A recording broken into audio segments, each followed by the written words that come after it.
Those two things are the biggest lie and the only truth about success that I was told about.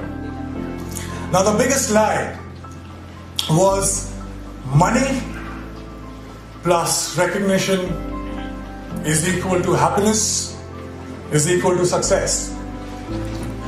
So let me begin by mentioning that I come from a very middle class family.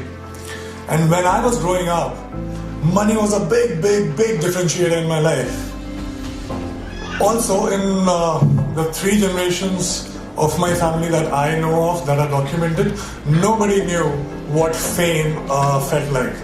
So basically, both money and recognition were missing when I started out. So I already started out as a failure. Let me be very precise. My family told me that I had to become an engineer. Medicals were booked for my sisters. So once I'm an engineer, then I can, try civil services examination, and then probably, that will be like opening the doors for all kind of happiness, and I'll be forever successful. I'll be forever happy. This is the conditioning that I experienced when I was growing up. Alright, fair enough. Good deal. So I became very good in studies. Did fairly well in my 10th board exams. And then off I went to Delhi for my plus 2. Got myself enrolled in a nice school. And Vidyamandir and Fiji and half a dozen of other coaching institutes. And I used to share my room with 3 other similar aspirants.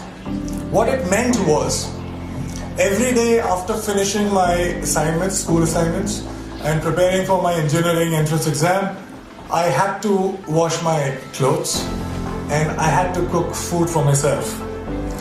But I wasn't complaining. Well, it was worth it, because after all, I was, for the very first time in my life, I was so close to become successful for the first time in my life. So finally I got selected for several engineering colleges. And I decided to take admission in Delhi College of Engineering, which is now known as DTU. Thank you. Were you my senior or junior?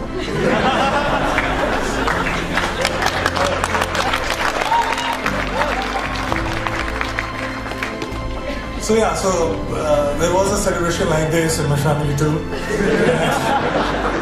I could finally stop for a while and breathe, I was telling myself that, you know what?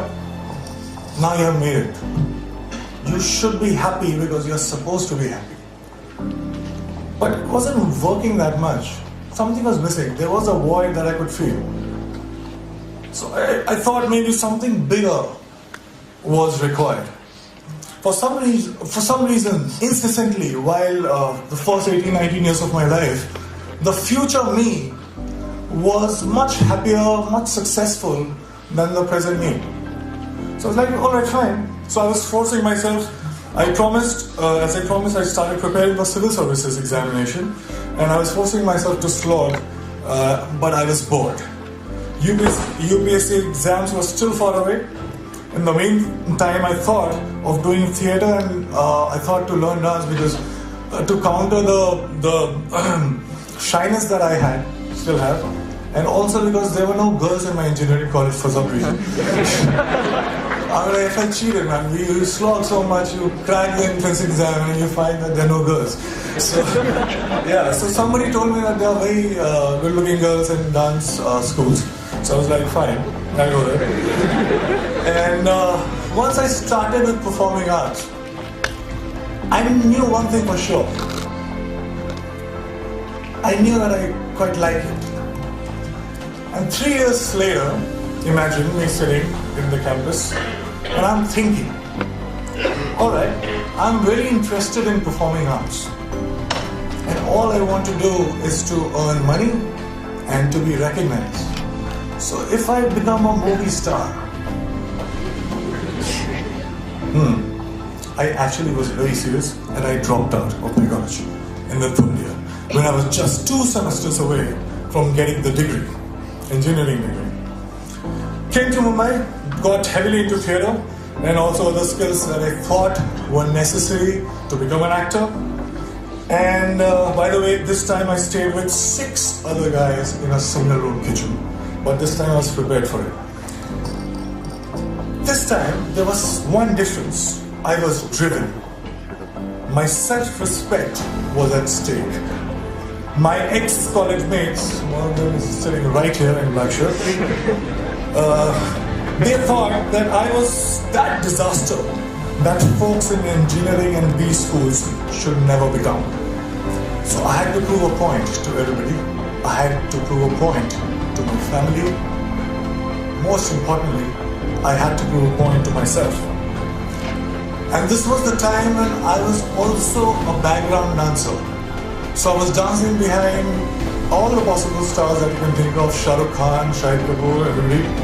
And I was thinking to myself while I was performing, okay, it's just 3 steps away, there I have to get. And everything will be sorted. And I kept going like that. And 2 years later, guess what? I got myself my first big break. I was selected for a primetime show on a TV. Now hear me out, it was seriously a big break because I started earning. People started recognizing me. To be honest, I would deliberately go and roam in all these malls so that people could look at me, smile, ask for my photograph.